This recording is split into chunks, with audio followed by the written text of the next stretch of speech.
Good morning, everyone. Happy Monday. Thank you so much for joining us live. And for those of you that are listening to this recorded, good day, because I don't know what time of day you're watching. If you are in real estate, you have to know and understand how to be a great negotiator. And learning how to negotiate is just part of being a real estate agent. And there are ways around becoming better at negotiations. And that's exactly what our book of the month is about. It's called Never Split the Difference, Negotiating Like Your Life Depended on It. And it is actually by an author whose name is Chris Voss. And we're going to jump in and get fast and furious on this morning. There's two parts to this.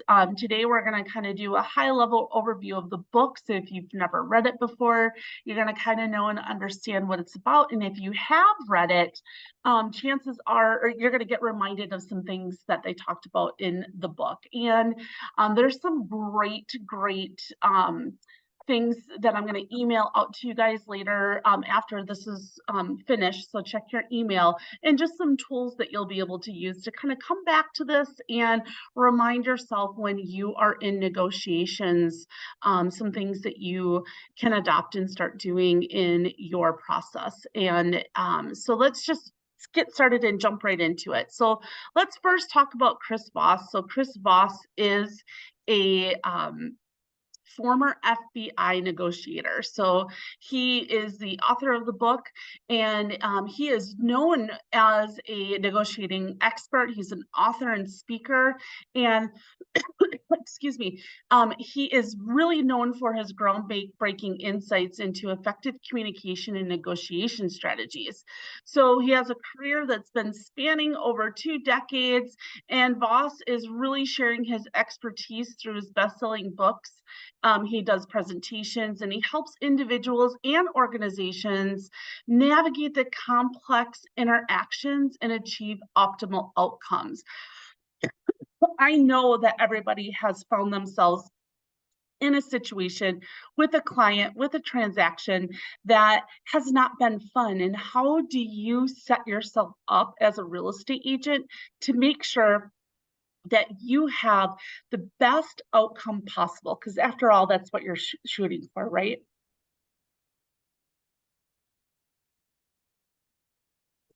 Excuse me. So negotiations is not an active battle, but it's a discovery process. And often when we think about times when we're getting ourselves into negotiations, we think we're got to put on our boxing gloves, and that's not how it has to be. It's really all about communication, and Chris really teaches us this in the book. And when we recognize and we understand this, we can look at ways that we are communicating, things that we do, things that we can control, and try to get a different outcome for it.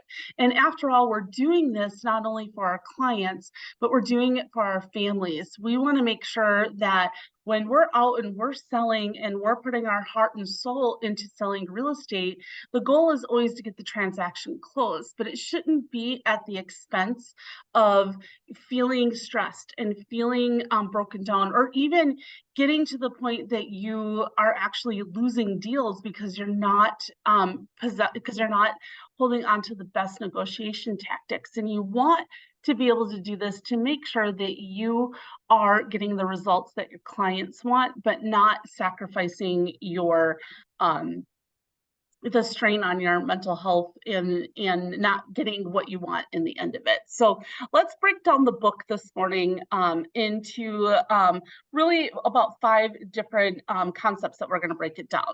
So Chris starts off talking about the new rules, and I say that in air quotations, and he wants you to think of negotiating from a different standpoint than lacing up those boxing gloves and going to battle. So the negotiation process is really trying to convince others of your approach on a topic. So you want people to kind of see and understand maybe where you're coming from or what the actual facts are in that, right? Negotiation is a type of communication that requires a specific outcome. So when we go into negotiation on whatever it is. It can be something super simple or something very complex. But what we're looking for when we go into negotiations is a specific outcome. And then negotiation is built on the assumption that humans want to be accepted and understood.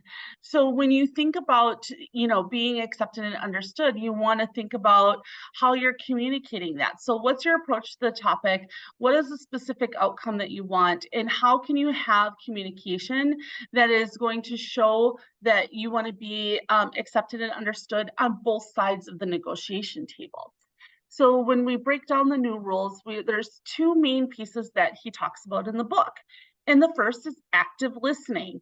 So when you are being an active listener, this is a way that you are showing acceptance and you are showing empathy to the other party in the negotiation. So you're not just saying me, I, they. You're really understanding and hearing what is their side of the story. What are things that you can hear? What are things that you can be listening for? So you can have a better success in terms of getting what everybody wants in for the specific outcome. And there's another way that people try to negotiate, and it's called the intelligent negotiator. And intelligent negotiator is really going to focus on the logic and the math. They're really going to make it come down to maybe a price or something that's super logical. And in reality, humans are not always convinced by rationality because people can have different points of view on this. And so they generally do not accept those comments based on logic alone. So while you can have logic, you still need to have active listening skills to know and understand the empathy towards the other party in the negotiation. So Chris really in the book rejects the approach that people take with the intelligent negotiator coming in with just those logical pieces. He states in there that you really need to know how to push those two things together and really understand that these are the two major components when you're going into negotiating to make sure that you can get the specific outcome that you're looking for. So if we can better understand human negotiation psychology, you can become better at successful negotiations. So just by not being fact-based, but also listening and understanding the other party, it's going to go a long, long way. The next main component that Chris talks about in the book is building an efficient negotiation environment.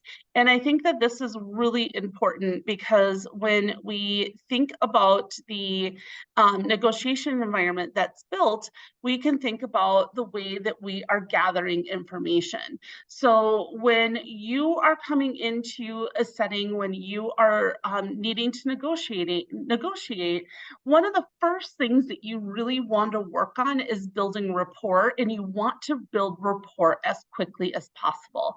So when you are building rapport, it's going to rely on effective empathy so you can gain that trust. So you build rapport quickly by gathering information so you can show empathy and you can gain trust of the other parties. It also relies on you having as much information about the counterpart in the situation as possible.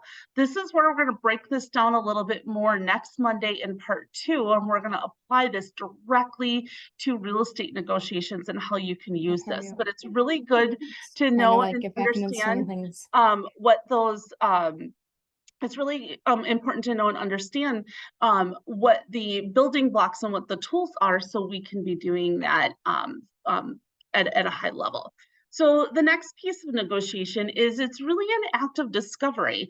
So Chris describes negotiations as an act of discovery rather than a battle of arguments. So, lacing up those boxing gloves, you don't need to do that. He sees negotiations as a way to uncover as much information as possible about not just the other party, but the transaction and maybe what people's needs are with that. So you start building rapport by listening to the other parties. And what you want to do when you're in those situations is you start by validating their concerns. You're going to build their trust and create a safety net that's going to allow for real conversations to flourish. What you don't want to happen, and what happens often when you go into negotiations with that battle mentality, is you're immediately going to throw up the other person's defense mechanisms. And then you start butting heads and you're not going to get anywhere. So if you start the negotiations by building rapport quickly and listening and going on the journey of discovering what everyone is actually looking for, this creates a safe environment for everyone to be able to talk about what they want. And you probably have experienced this before, where you've maybe worked with another agent where they're coming at you and you're like throwing up your defenses, or maybe you were on the other side of it, you went in firmly and you're like, oh wow, why am I getting so much resistance? And it's really about building that safe environment. So these are the building block tools of that. The next thing you want to know is to kind of be a turtle, because negotiation is kind of a slow process. Rapport and trust depend on slow negotiation process. So even though you want to be in a hurry to build those, you also want to make sure that you're balancing that so they don't feel like you're in such a hurry. Because if you come at the negotiation process in such a quick and fast and furious hurry, the other party is going to start feeling like they're not being heard. And if the other party feels like you're not being heard, they're going to believe that you're only negotiating for your benefit. And after all, the negotiation is supposed to, kind of come and where both sides are going to get something that's acceptable for both of them. So you don't want to come in fast and furious, but kind of take the negotiation process a little bit slower, just so you can ask the right questions and people know and understand what they're negotiating for and what both sides are on there. So now, Chris talks about 3 voices of negotiation within the book, and I think that these are so amazing. So the first one is the late night FM DJ voice. So basically, you want to keep your voice calm and slow when you're in negotiation. You don't want to use this voice all the time, but you can be selective in when you want to create an aura of authority and trust. So think of that first voice as that late night DJ. It's kind of nice and mellow, nice and calm. And when you want to come in and actually use that voice when you're actually negotiating. Now, this doesn't even have to be your voice in terms of speaking to one another, but can also be the tonality in the emails or text messages that you're sending too. So try to find your late night voice and see, and pull that out when you want to have authority and trust. The next one is going to be kind of your default voice, and it's that playful and positive voice. This voice is really easygoing and good-natured, and it's going to help encourage people to start opening up. So this is going to be your voice that you're using in those natural and fluid conversations with the other party that you're negotiating with. And you want to, have this voice be, something that's going to be very natural to you, and something that is going to be kind of your default voice, the voice that you stay in most of the time. So we really want those people to start opening up and having those conversations. And then the third voice that Chris talks about is the direct and assertive voice. This is the voice that you should use very sparingly. This is the voice that's going to create pushback. So you only want to use this when there's no alternative. So this is the voice that your parents probably use when they're like, it's time to go to bed. These are the voice that you want to pull out when you are just going to be very, very firm. You definitely don't want to start with this voice, because when you're starting with this voice, that is definitely where you start getting those defense mechanisms going up. Because when people start feeling your assertiveness, they're going to take the first 3 letters of assertiveness and think that that's you, and those defense mechanisms are going to go up. So use that sparingly. So think of the 3 voices: the late night DJ, the fun and playful voice, and then the direct and assertive voice. So you're going to have different tonalities. It's going to be different in the way that you're using your voice versus even using your voice and tonality in the way that you're writing and the way that you're sending text messages. So try to find those voices, name it and claim it, and see, what your voices look like. Think of situations that you have been in where you've had to use these 3 different voices and what your outcomes were like after you've done so.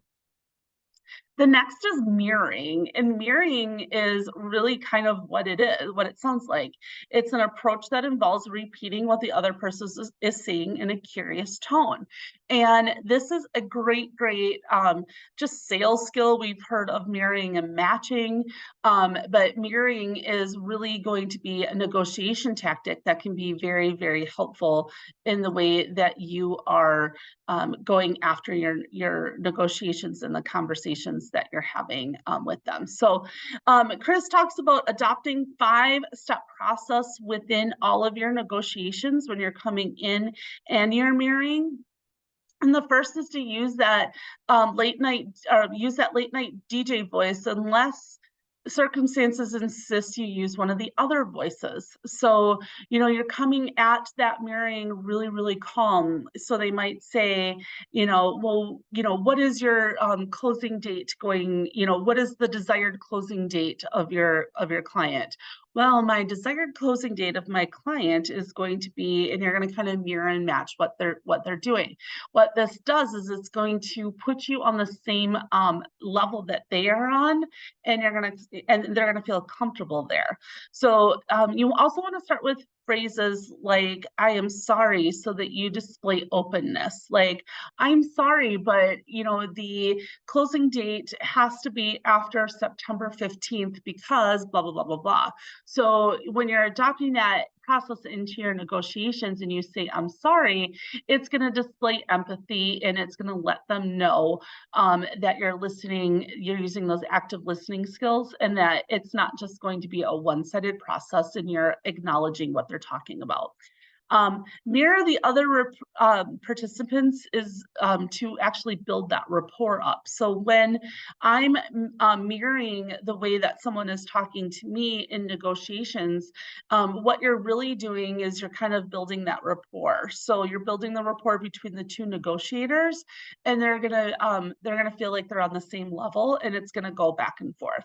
The next one I think is really, really interesting. And if you've ever used this negotiation tactic before, it's kind of a little bit of resilience that you need to build up with it. And it's really using silence effectively. Have you ever just put a question out there to someone that you've been negotiating with and just waited for them to answer? And sometimes there's like an awkward pause and a long silence.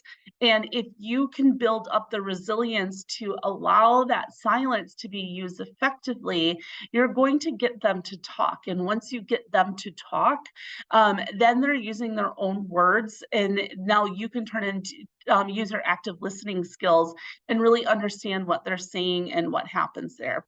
And then the 5th step to the process that Chris talks about is just really use this as a repeat. So use that calm late night DJ voice, start phrases with "I'm sorry," so you're displaying openness. Mirror the person that you're negotiating with so you can build that rapport, and then really just using silence. Let them talk. You don't need to be the one that's talking all the time in the negotiations. So I think these are 5-step process in communication that could be useful, definitely even outside of your business. You can use this at home, use it with your kids, use it with your spouse, and really knowing and understanding what this process looks like. And in fact, I challenge you to, find a situation in the next week before we jump into part 2 and see, if you can change an outcome or if your negotiations feel a little bit different by using this 5-step process. Have fun with it. Use it to your advantage. So the next one they talk about is instead of feeling their pain, you should actually label it. So I think this is really interesting in terms of how you can approach things. So you can approach things, number one, through tactical empathy. So tactical empathy is really going to um, make you listen and understand to the other person's feelings.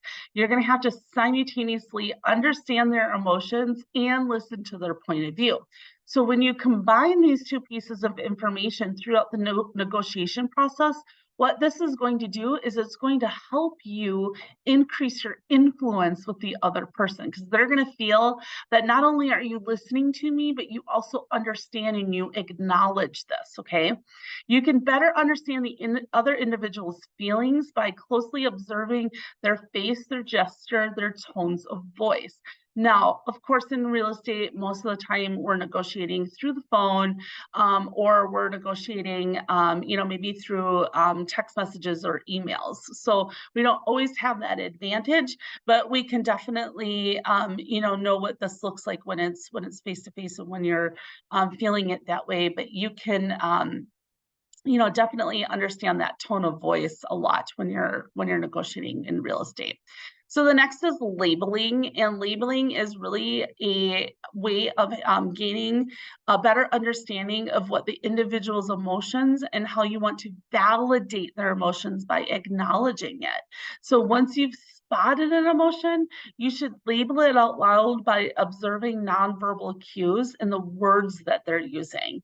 So you should always start your labels like it seems like, or it looks like, or it sounds like.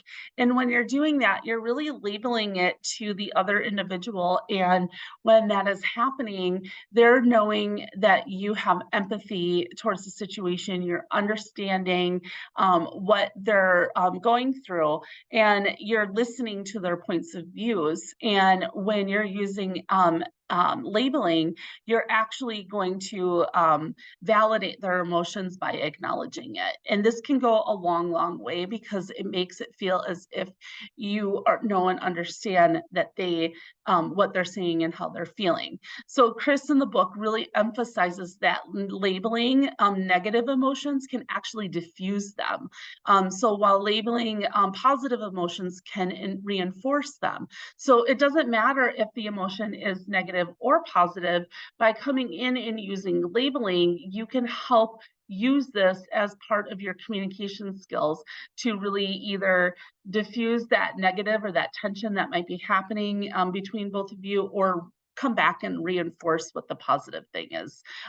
You seem like you're really on board with a later closing date. Is that right? So you can come in and label those things. And then no, don't be scared of using the word no in a tactical situation. So the word no is actually a powerful tool when you're negotiating. So no, if used effectively, the word no can uncover unknown points of contention. You should avoid pushing for the yes. So when you're trying to push for the yes, it's not going to bring you any closer to an agreement, and it actually can irritate the other party. And just recognize that sometimes when you say no, it just means that it's the start of the negotiating process. It's not necessarily the end. So don't push for the yes. Think of no as the start of negotiation, and understand by using the word no, it's going to bring up other points that you may not have thought about. It's a super, super powerful tool when you're using this in negotiations. And it's something that that a lot of people have a hard time doing and saying is using that word no. So if you're not using the word no, there's actually 3 types of yeses that you can use. So the first yes that Chris talks about in the book is the counterfeit yes. This is when the other party sees a yes response as the easiest escape route. The party had planned to say no, but they didn't want to deal with the repercussions of saying no. So they call this, or label this, as the counterfeit yes. The next one is the confirmation yes. So this is generally super straightforward. It's the the other party provides a reflexive response that's straightforward and answer right to the question. Yeah, I'm definitely going to say yes to this. So they know and understand that it's just straightforward and there's nothing around it. The last one is the commitment yes. This is the most impactful type of yes, because the commitment yes is likely going to lead to the outcome, like signing a contract. So you're just getting that commitment, that yes from that commitment. So just know and understand that there's a yes that sometimes people say because they just don't want to deal with any negative repercussions. There's a yes that people say because it's just super straightforward and it's just a response to a question. Like, are they willing to move the closing date? No. or are they willing to use the closing date? Yes, I used the wrong word. And then the commitment, yes, I'm going to move forward with you. So that'll come in different ways. So in part 2, we're going to start that next week. We're going to break down what we learned today, and we're actually going to apply this to some real estate transactions and how you might have seen yourself within negotiations. So whether you're negotiating with a potential seller to get a listing contract, whether you're negotiating with a other listing agent, if you're on the buyer side or the sell side, there's all sorts of negotiations that you find yourself in, whether you're labeling it as negotiator or not. And fun fact, strong negotiation skills is one of the top 5 things that buyers and sellers are looking for in a real estate agent. And yet it's something that nobody hardly ever talks about. So when we talk about marketing, we talk a lot about what's going to set you apart from the other 16,000 agents in the state of Wisconsin. And if you're not listing that you're a strong negotiator in there, that is most other agents are not doing that, and it is a skill set, and it is something that buyers and sellers are specifically looking for. So if you haven't done that yet, maybe after reading this book or going, through these 2 trainings, you can feel more confident about listing that out there, because negotiations are huge, because it is going to hopefully save people money and get them the desired outcome that they're looking for. And that's what they're wanting in real estate. So we'll break down part 2 and apply this more tactical. Watch for your emails. These are things that are from Chris Voss that I'm just going to send you as great tools that go with this. If you've not read the book, it's a great book to read. It's a great book to listen to on Audible. So go and download the book and listen to it, and start thinking about ways that you are looking at negotiating a little bit differently. So pulling some of these tools out and pay attention to it for the next week, because when we talk about this next Monday, where we're applying it directly to real estate, just see if some of these things are you, and maybe how you could have used some of these skills a little bit differently, just to save yourself some heartache, maybe not as many glasses of wine at the end of the night, or some stressful situations that maybe didn't turn out your way if you would have used some of these tools in the end of it. So thank you everyone for signing in and listening this morning, and